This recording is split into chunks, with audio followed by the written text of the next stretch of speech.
Au nom du Père et du Fils et du Saint-Esprit, Amen. La paix de Jésus soit dans votre maison. Salut les amis, j'espère que vous allez bien et que vous êtes en forme. Nous sommes dimanche aujourd'hui. Gloire à toi Jésus, tu es vraiment ressuscité. Comme chaque dimanche, nous célébrons l'Eucharistie qui veut dire remerciement. Merci Jésus d'être venu nous sauver, toi le seul Rédempteur. Amen. Aujourd'hui, je vous parle des postures catholiques. Parce que quand on démarre dans la foi, nous constatons ici ou là des postures, voilà, des comportements catholiques qui sont comme ci ou comme ça, voilà, ou comme ci comme ça, ou comme ci comme ci. Pourquoi je ne vous précise pas ces postures? Toujours pour la même raison, parce que je ne veux pas.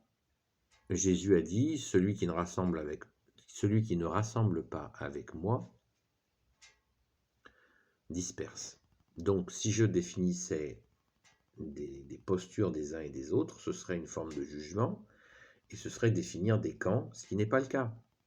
Ce n'est pas des camps, ce sont des postures.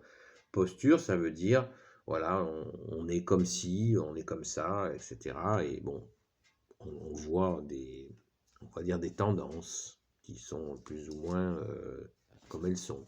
Voilà. Oui, oui, je parle entre les lignes, moi.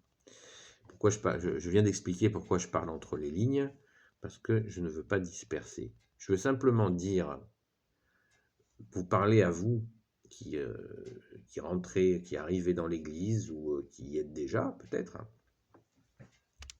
qu'il faut vous sentir libre de ça.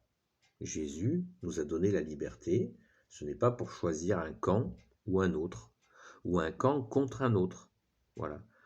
Jésus nous a commandé de nous aimer les uns les autres, ce n'est pas pour faire des frontières avec des barbelés dans l'église, dans son église, qui veut dire rassemblement en plus, hein. Le mot église veut dire rassemblement, donc on est censé se rassembler, et bien faisons-le. Voilà. Et pour bien le faire, évitons les postures, parce que une posture, c'est toujours un bout de la vérité.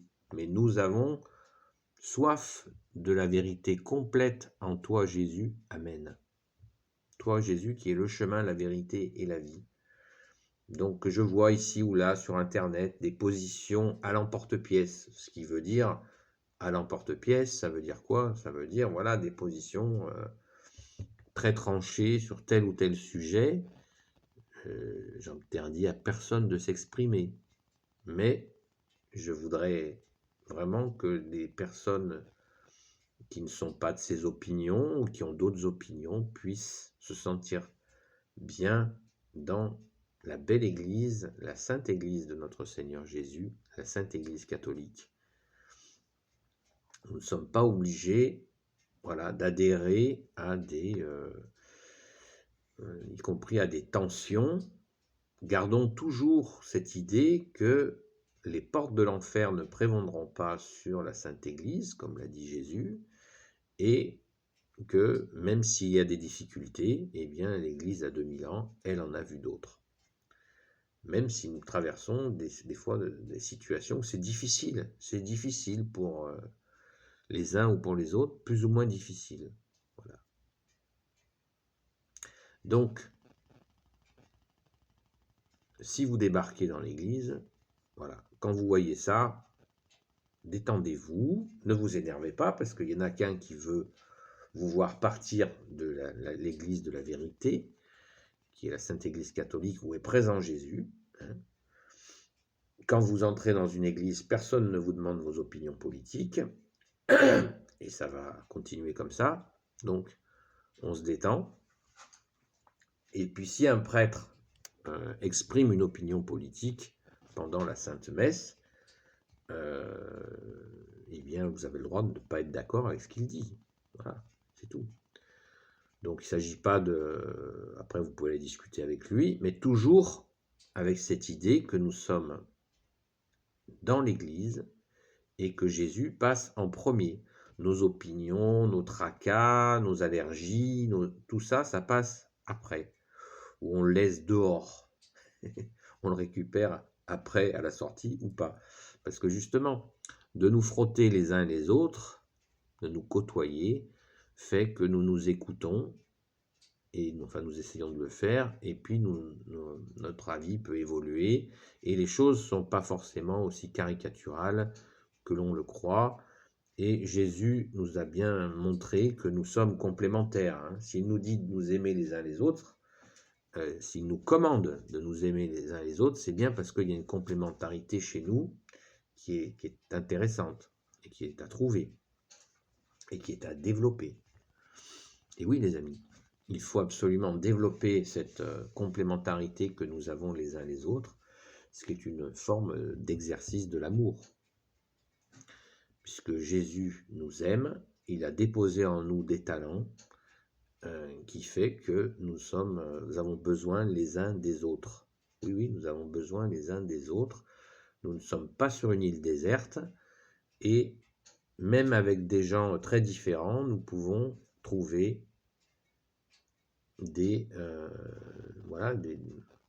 apprécier même des choses, des personnes qui sont dans des opinions très différentes, apprécier des choses. Voilà.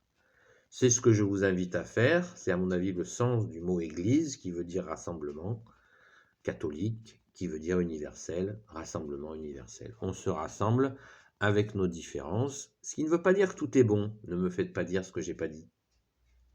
Je ne considère pas que tout est bon, comme dit le proverbe, tout est bon et la merde est bonne. Non, ça ce n'est pas du tout ce que je pense. Il y a le bon, le vrai, le beau, et il y a aussi derrière des choses qui nous paraissent, des postures qui nous paraissent difficiles, il y a aussi à apprendre, sans pour autant, bien sûr, accepter n'importe quoi. Ah, c'est pas facile, ça s'appelle le discernement. Voilà. Tout le temps, nous devons discerner, c'est l'histoire de notre vie, hein. Tout le temps, discerner. C'est discerner, ça veut dire réfléchir à ce qui est bien ou pas bien pour nous, et bien sûr, discerner ce qui est dans la vérité de Jésus, car il y a effectivement des choses que nous avons le droit de rejeter. Hein. Il y a des choses que nous avons le droit de rejeter, nous pouvons émettre des désaccords, c'est tout à fait notre droit, nous pouvons avoir des désaccords. Mais, désaccords oui, mais laissez Jésus faire l'unité entre nous. Il y a le désaccord qui est excluant, qui est divisant, et il y a le désaccord qui est soumis à l'unité que veut Jésus entre nous. Ce qui est très différent de l'hypocrisie, où on fait semblant que tout aille bien, tout est lisse, tout est parfait, alors que quand on soulève dessous, waouh, c'est pas terrible. Hein. Donc, les désaccords sont très importants. Ils sont très importants, ces désaccords, et ça n'empêche pas d'être dans la paix de Jésus et sa joie, en reconnaissant les qualités de chacun. Et oui, alors certains appellent ça la tolérance et tout ça. Non, non, c'est pas la tolérance. La tolérance, nous avons, c'est la troisième vertu, le troisième don que nous recevons lors de notre saint baptême, c'est la charité. Charité-vérité, où c'est pas une question de tolérance, c'est une question de charité. Parce que des gros mots comme tolérance, etc., vivre ensemble, tous ces trucs-là, ça c'est politique. Nous essayons de développer la charité en nous, la charité. Je suis charitable, ça veut dire je considère que je ne suis pas le nombril de l'univers et je dois être charitable envers mes frères et mes sœurs, puisque mon Seigneur et mon Dieu Jésus m'a commandé, il ne m'a pas demandé, il m'a commandé d'aimer mon prochain. C'est simple, c'est basique, et ça n'est pas de la tolérance. Ce n'est pas les joies du vivre ensemble ou je ne sais pas quoi. Non, c'est la charité. Et qui est, vous savez, le don juste avant la charité, c'est l'espérance. Hein. L'espérance que de toute façon, ça va aller mieux, puisque Jésus a vaincu la mort, il est ressuscité, et celui encore, le don d'avant, le premier don, qui est la foi. Voilà, la confiance que c'est Jésus qui fait l'unité entre nous, et qui fait que, comme disent les jeunes, ça va le faire. Voilà, on va y arriver. On va y arriver, et on n'est pas du tout obligé de se comporter comme des caméléons. On est nous-mêmes, on peut être nous-mêmes, avec des désaccords, mais rester. C'est pas je suis pas d'accord, je claque la porte. Non, je suis pas d'accord. J'aime Jésus moi aussi, je suis là, j'ai ma place dans l'église parce que j'aime Jésus. Et bien sûr, je respecte les autres, mais on peut tout à fait respecter les autres et ne pas être d'accord avec des espèces de postures X ou Y que je ne définis pas pour l'instant. Peut-être qu'un jour je les définirai. Je ne suis pas d'accord avec telle ou telle posture. Non, ça me parle pas, etc. Et je suis là. Je suis là. Alors après, si on vous rejette, si vous êtes rejeté par un groupe X ou Y, c'est une autre question. Et là, si ça se passe pas bien du tout, mais il faut remettre tout ça à Jésus, essayer de continuer. Et puis si ça n'est pas possible, on va ailleurs. Mais toujours dans la Sainte Église catholique, bien sûr. Voilà. Si vous êtes rejeté d'une façon explicite, Jésus il plaira évidemment à Jésus que vous alliez dans un autre endroit où ça se passera bien, puisque Jésus veut que vous soyez bien dans son Église, qui est plurielle, qui est vraiment très différente. Alléluia. Béni soit le Père, le Fils et le Saint-Esprit. Amen. Voilà les amis, c'est ce dont je voulais vous parler ce matin, car lors de mes petites promenades sur Internet, je vois qu'il y a des positions de catholiques qui sont très tranchées. Hein. Il y a des espèces de... comme s'il y avait voilà, il y a des postures, il y a des camps. Et moi, je crois que... je suis certain que c'est Jésus qui fait l'unité, mais je pense que on ne doit pas faire l'économie de la réflexion par rapport à justement tous ces sujets qui nous traversent, et toujours garder à l'idée que nous devons continuer à rassembler avec Jésus. Rassembler avec Jésus. Toujours cette idée, ce qui ne veut pas dire, je le répète, et je le répète encore, et je le répéterai encore, ce qui ne veut pas dire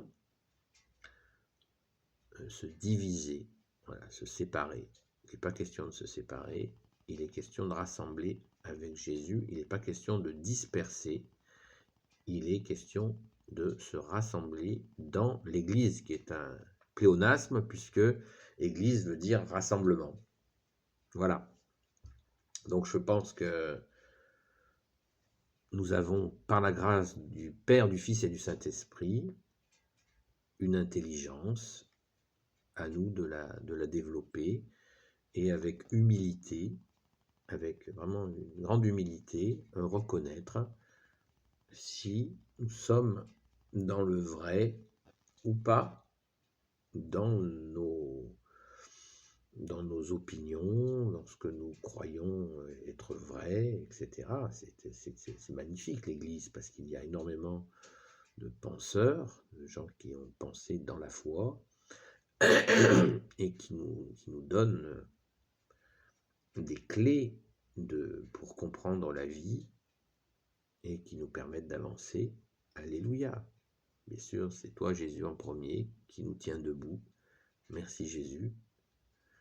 Donc, veillons et prions, les amis, la nuit, le jour, veillons et prions, comme l'a demandé notre bien-aimé Jésus, de façon à être toujours dans cette certitude que tu as vaincu le monde, Jésus, et que tu vas nous sortir de toutes ces difficultés,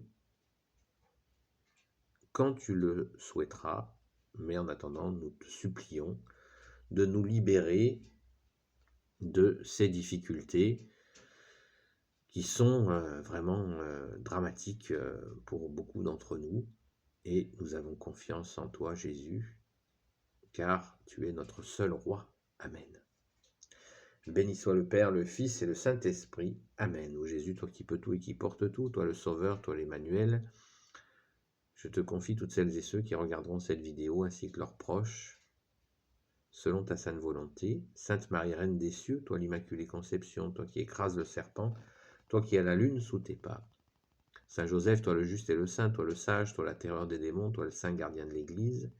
Sainte Marie-Madeleine, toi notre sainte chère et sainte patronne. Et vous tous les saints et saintes amis de Jésus, Saint Michel Archange qui est comme Dieu, Saint Gabriel Archange, Saint Raphaël Archange et tes anges guérisseurs, et vous tous les anges qui servez Jésus, je vous confie toutes celles et ceux qui regarderont cette vidéo. À bientôt les amis, je vous souhaite un bon dimanche dans la paix et la joie de Jésus. Amen. À bientôt.